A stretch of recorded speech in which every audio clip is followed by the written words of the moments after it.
But I am not going to subscribe to the belief that it is a foregone conclusion that Preakness leaves. I think there's a lot of reason to be hopeful that we can keep it.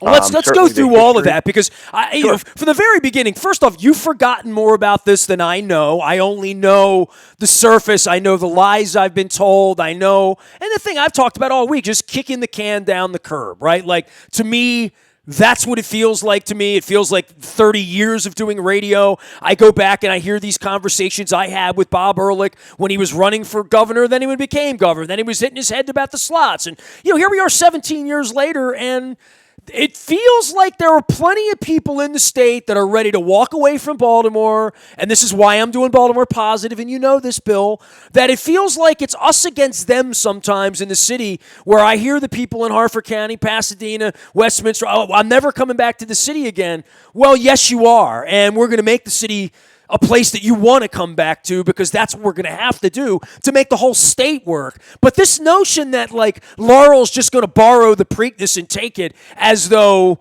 it doesn't matter because it's still in Maryland. Bill, we all know these people are trying to move this race once so they can move it someplace where there's real money. That's the real story here. Well, as they far as want I it to can be a tell. DC-centric race. I mean, the reality is Until it's a moving it to Laurel. Florida-centric race or until it's a California, you know what I mean? Until they can Sure. really make some money on it. Sure. Legally, they would have a very hard time taking it out of the state of Maryland thanks to their prior financial condition. They've gone through, this is an every 10-year fight. You're correct. This has been going on for decades. Frankly, I've talked to some in the industry that said this has been going back 45 and 50 years. But when the Stronach Group bought Pimlico, they knew what they were getting. And in 2002, Frank Stronach was very, very public and bold in his statements that Pimlico must remain as the home of Preakness Stakes. Now, keep in mind, I have Joe DeFrancis saying this to me during the transfer, right? Like, so I'm running Correct. part of this week because Joe was a real local guy. Joe would sit down with you. Tell me the last time Frank Stronach has sat with anybody around here and looked him in the eye. Yeah, I mean, these people are invisible. It feels like all of this is happening under the cloak of shh, and now we got the mayor going to jail, and all this is going on, and it feels like this is a great time for them to get Hogan on their side and a few people to say, yeah, it's still in Maryland, we'll check off on that. I don't know who's going to stand up and fight that in the city, Bill. I guess that's why I'm asking you, because you know where the bones are buried, man. Like, who is going to stand up? Like, what are the legal hurdles and barriers here that really exist that this time next year the race is still here, somehow, some way?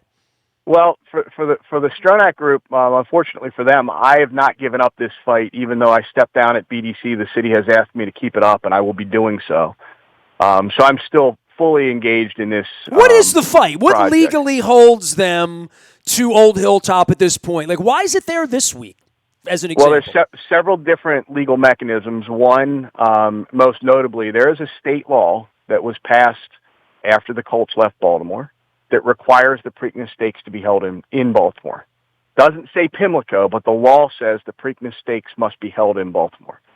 There are some other sections of the code that apply, and then there's a settlement agreement. Very few people know that when they filed for bankruptcy, they being the Stronach Group, Magna Entertainment, I think was the actual When did that company happen? back When did they file for bankruptcy? Late 2000s. Okay. So 2008 era, 2009 period. And there was a settlement agreement that also required that they do certain things. And then in addition, when casino gaming was passed in Maryland, there was a huge infusion of money that went into horse racing. Purse enhancements to the tune of now more than $50 million a year. And we always heard about that. We always heard that the horses, we got the crappy horses, the good horses race for the big purses. I mean, that's right. Dude, I've been on the air 28 years. I've been through all it's not like Angelos where I could really write a book because I haven't followed it that closely because, quite frankly, it bubbles up every 51 weeks, right? Like, literally. Yeah, and the state subsidizes horse racing significantly, and it's an important industry, and we can talk about the number of jobs that are created in Maryland, but the state supports it very significantly to the tune of somewhere between $55 and $70 million annually, and a lot of that money, the vast majority, the lion's share, ends up in the Stronach Group's pockets. I mean, they are the ones that are In the their direct pockets like beneficiaries. profit, or in their pockets like they can do whatever they want with it, and they built a palace in Laurel, right? Well, they'll tell you that they lose money every year in Maryland. I find it really hard to believe, but it's supporting the industry, and they have chosen to disproportionately fund Laurel over Pimlico. It's not just clear visibly. I mean, you can see it, but also every report that they provide to the Maryland Racing Commission shows that more than 85% of every dollar they get from the state they have spent down at Laurel. Well, So it's very intentional. what held them to be honorable about Pimlico? Was it a gentleman's agreement? I mean, like we as taxpayers, and I'm learning here that I'm giving them money that I'm unaware of. I thought I kind of had to go to the casino to give them money. At least that's what I thought. But all that being said, what was the plan? Was there ever a plan to make sure the grandstand didn't collapse? Like apparently it's eligible for doing this week, which is why we're shutting it down, right? And I'm sure that NBC will be featuring that as another rundown part of Baltimore. That the track is so bad we had to condemn half of it. The city's so bad we had to shut the doors and play a baseball game. I mean, these stories keep coming back, Bill, and you and I live here. We got to cut it out. Yeah, I would agree, Nestor. I mean, I think that it's very intentional. I mean, they've known the condition of the track. They bought this product back in 2002 knowing exactly what it was then. And when you look at what they have and haven't spent, it's abundantly clear that spending on core infrastructure at the track is not something that they've put their money or our money into. It's inexcusable in my mind for them to wait until after the legislative session to then announce that they're closing a section of the grandstand. To me, it's like allowing the roof on your house to deteriorate to the point where it's leaking into your bedroom, and then calling your insurance company and saying, I've got all this water damage. I'm not going to repair my roof, but I want you to compensate me for the damage to my living room.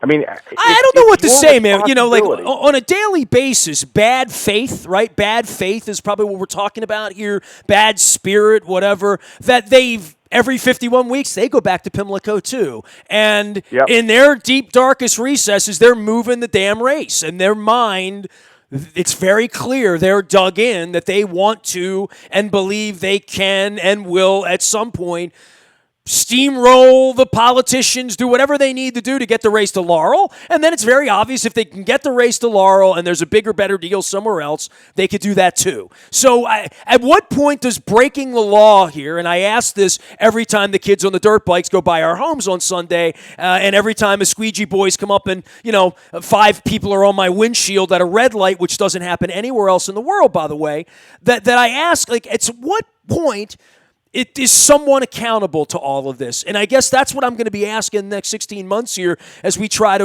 elect new elected officials here, and Jack tries to figure it out, and we're trying to save the baseball team. But at what point, when it's very obvious that these people are looking to steamroll you, that someone stands up and says, no, we're not going to be steamrolled. We've given you... You said $55 to $70 million a year. How many years? 10 years, whatever. We've given you $500, $600, $700 million, and you've put you haven't even called the other Bill Cole to put a roof on the top of the track over there? Like, what are you guys doing with all the money?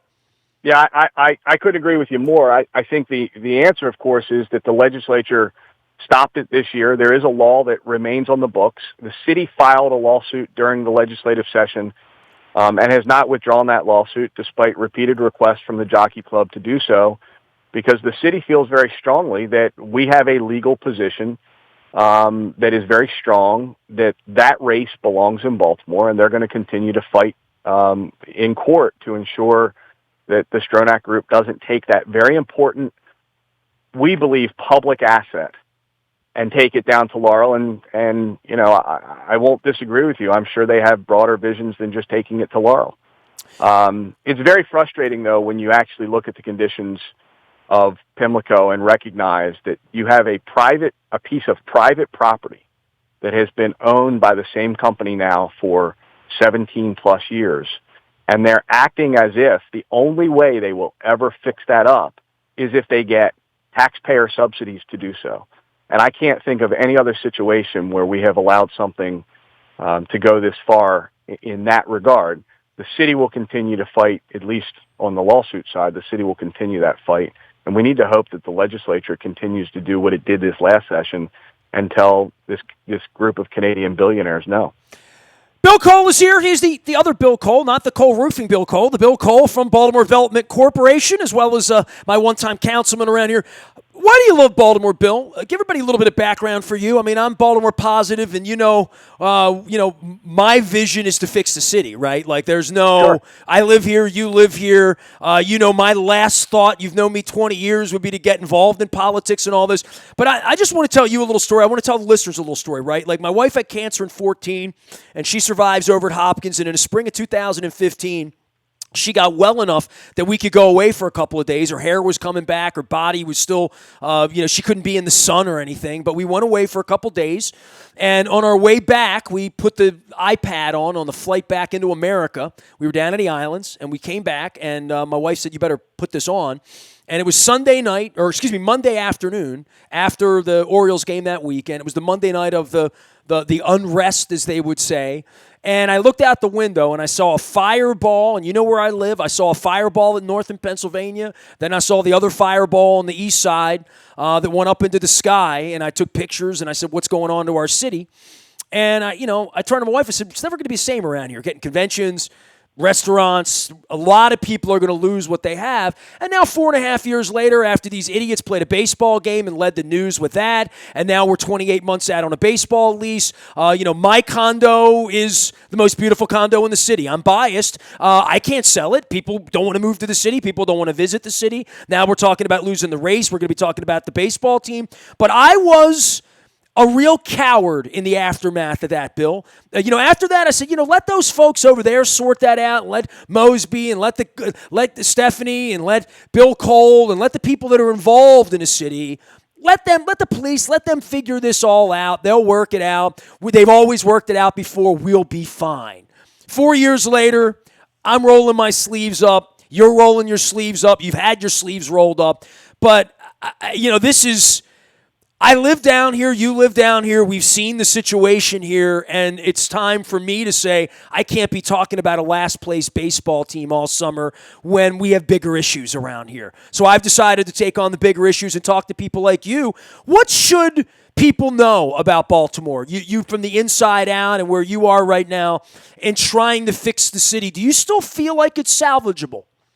Absolutely. I mean, I've lived downtown now for 33 years, raised my 3 kids here. All 3 went through Baltimore City Public Schools. My second is graduating from Baltimore Polytechnic Institute in a couple of weeks, and heading on to what she hopes to be a nursing career. And you are Baltimore positive, right? I mean, literally, right? Absolutely. You embody that. I've never given up, and I absolutely believe, as you do, that this city does have better days ahead, and I think it requires everybody working together. The city can't do it alone. We need for people to continue to come in to support the city. So, one of the things that frustrates me, and now that I've stepped away from public service, one of the things that has frustrated me continually over the years is that the local media in general has always focused predominantly on the bad news that is happening and ignores the fact that there are many good things that are happening in the city. You can pick up and look at what's happening in and around Hopkins with the biopark on the east side and Maryland and the biopark on the west side, and the number of jobs that have been created, the fact that we remain, despite all of our problems, one of the fastest growing millennial populations in the U.S. I did not know that. Anytime, look, I had Malia Cromer on last week, and I hope you listened to that and the pollster. Yep. Anytime bureaucrats, politicians, former politicians start quoting me, economic this and all of that, I feel like that stuff's so gummed up, and as a citizen, I don't trust it, right? Like, I'm trying to make sure the water I'm getting out of the spigot's clean for me and my cat and my wife, right? Literally, right? Like, these are the basic issues that I have, and crime and law and order and really fellowship. You know what I mean? Like, I sat with Barbara Mikulski the other day, and she talked about Baltimore in the 70s and the 80s, and I encourage everybody to go out to Baltimore Positive and listen to that. Find it in the buyattoyota.com audio vault. Don Moeller and I are working together together. And, Bill, this is me rolling my sleeves up saying I have 168 hours a week of radio here, and I reach 100,000 people with every word I say, for better or worse. How am I going to make the world a better place? And I'm going to start with the block I live on, which I know you know intimately. So I think it's a great place to begin with you, and I think you should be a frequent visitor here. But, the Baltimore positive part of this is I go to Cleveland, I go to Detroit, I go to Nashville, I go to Charlotte, I go to other places that, quite frankly, bro, there have been times when I've gotten off the plane and I've said, this is an S-hole. You know what I mean? Like, I'm glad I don't live here. I'm glad I'm only here for the weekend, I get to go back to Baltimore, hon, and now I get off the plane in these places and I'm like, whoa, Cleveland. Whoa, what happened to all the graffiti? What happened to all the... downtown Cleveland is one of the cleanest places that I've ever been to. It looks like Walt Disney moved in. You know what I mean? Yeah. Like, literally. Yeah. And so you know exactly... Detroit. You go to Detroit now, and I know it took a Dan Gilbert. I know it took a billionaire. I know Bisciotti's looking to give all his money away. Maybe he wants to give it away here and fix the city so the football team can thrive again. And the baseball team's another story. Dude... I don't even want to don't even take me down there today, okay? We'll do baseball next month, okay? For now, I'm going to try to keep it on a horse racing. But I really do see places that struggle and have struggled, and I see, Minnesota was going to lose their baseball team. Now you go there and see what that represents and what that's done for the football team. We lost the Colts. We were going to lose the Orioles, and look at the renaissance it created in and around the harbor. But that kind of leadership, Bill, is gone. We need leadership here, and we need a vision, and we need people to work together.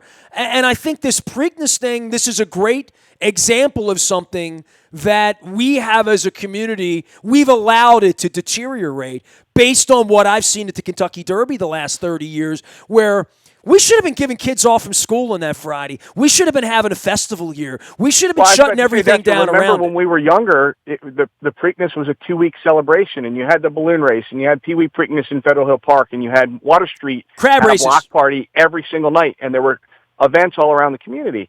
Well, that was sponsored by the city, the corporate community, and, of course, the Maryland Jockey Club. Maryland Jockey Club has stopped sponsoring that. The city is bringing back the festival this year and doing some stuff for the first time on its own, because we recognize that you've got to celebrate this asset. Well, you're fighting with somebody that doesn't want to be in the marriage anymore. I mean, it's, it's... Yeah, people are saying to me, you got to go out and support the Preakness. It's like the Orioles, dude. I mean, I don't want to take you down there, but I did Free the Birds 13 years ago, so this wouldn't happen. So the thing wouldn't become the Expos, so it wouldn't become a blight. And I did it 13 years ago, and now you know what they're going to say to me the next 24 months? Nestor, you got to help us save the Orioles, we all have to go down and give them our money or they'll leave. They'll leave. They've been abusing us for 25 years, and now I've got to go get, this is where we are. We have to go support the Preakness when they've done everything that they've done to want to leave, and then they're going to go to Laurel and want us all back all of a sudden. Like when Angelo's changed the name from Orioles to Baltimore, and that's the part that's insulting. We had 150,000 people there last year, right? Literally. Correct. 134,000 was their announced crowd last year in a driving rain. I mean, to say that Baltimore has turned its back on Preakness would be insulting. That's not true. They make half of their revenue out of the Friday and the Saturday. Stronach Group, that is their asset. And the reason they want to move it is because you're right. They think they can make a lot more money by taking it to Laurel. And I think it's really crappy that anybody quits on our city. You know what I mean? Yep. And I'm getting press releases from someone in the community who is representing the people trying to move the race out of Baltimore. Like, to me, you're trying to move something out of Baltimore. I want your name and number. I want you to come see me. You know what I mean? Like, we can't have that, Bill. I mean, that can't be welcomed by our governor. It just can't be. It can't be. I'm with you. I mean, anybody who thinks that's okay is not going to be a friend of mine. So, Bill Cole is here, Baltimore Development Corporation, former head. What are you doing now? I mean, and tell me what the next mayor has to have. I mean, you know what I mean? Like, tell me, because you sat in all these meetings, you've been a part of it, you represented me for a period of time. We've been, sure. I'd like to call us friends, but that would act like we have coffee once a month. We don't. But it's the first time I think I've talked to you in 2 or 3 years since I think you and I were on a plane with Harbaugh going to Indianapolis 2 or 3 years ago. Right? Absolutely right. I remember that. I think it's the last time we talked. I do think the next mayor has to, a lot of it comes down to hiring well. You really have to attract top talent. If you're going to fix these issues, you're going to need smart, dedicated people that care very deeply about the city. And I also think we're going to have a mayor that can connect in a very real way with the county executives, because Baltimore's problems become the county's problems. Oh. And everybody has to work together. This notion that people in Pasadena and Bel Air, and Bill, I'm not talking about 1 or 3 or 5, and Malia Cromer and I got in a beef about it last week. You can go listen to Baltimore Positive about what the perceived issues are in the city. I don't think I need a straw poll to roll around Shrewsbury, Pennsylvania, and, Aberdeen and Westminster and Finksburg. Anybody where it takes 20 minutes to get to town, you know what I mean? One thing to roll over from Dundalk and say, I'm going to go down to Amici's and have dinner, and I realize that I'm not taking my life into my own hands, that it's a modern city and things happen and whatever. And people saying, I'm never going to an Oriole game again. I'm never going to the city. I go to one Ravens game a year. I don't like what I see. I don't like squeegee boys. I don't like the homeless. I don't like whatever. I don't like what I see on the news. I keep saying, the number one thing the next mayor is going to have to do is get the spoke and the wheel working together. We need to tell people in the counties that coming to Baltimore is what they need to do for their benefit, for the state's benefit, for the city's benefit, that a strong Baltimore is a strong Maryland. And somebody has to step up and start speaking to that, man. There's no question. It is absolutely, whether people will admit it or not, the city has to continue to be the economic engine. It simply doesn't work any other way. And we have to find a way to get everybody to come back. And public safety is the first piece, but it's not the only piece.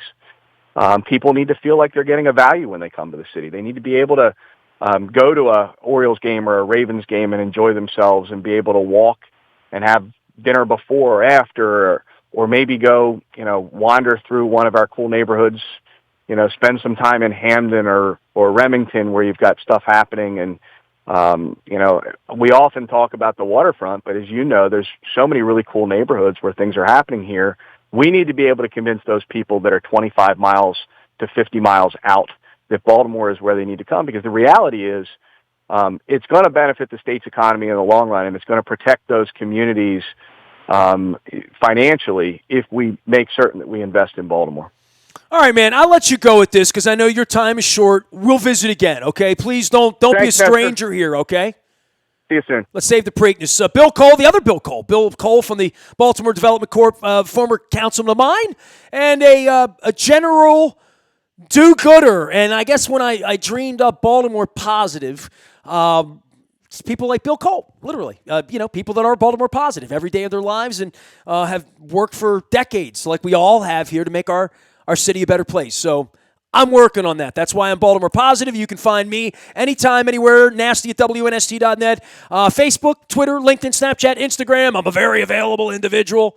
I got my Be Positive hat on, too. That's my Baltimore Positive thing. We are WNST.net, AM 1570, WNST, Towson, Baltimore. Anything you miss, you can find out in the buyatoyota.com audio vault 24 hours a day from anywhere in the world. You can listen on the TuneIn Radio app. You can listen live. It's all brought to you by our great friends and partners for going on 25 years now at buyatoyota.com. I'm Nestor. We're WNST.net, AM 1570, and WNST, Towson, Baltimore.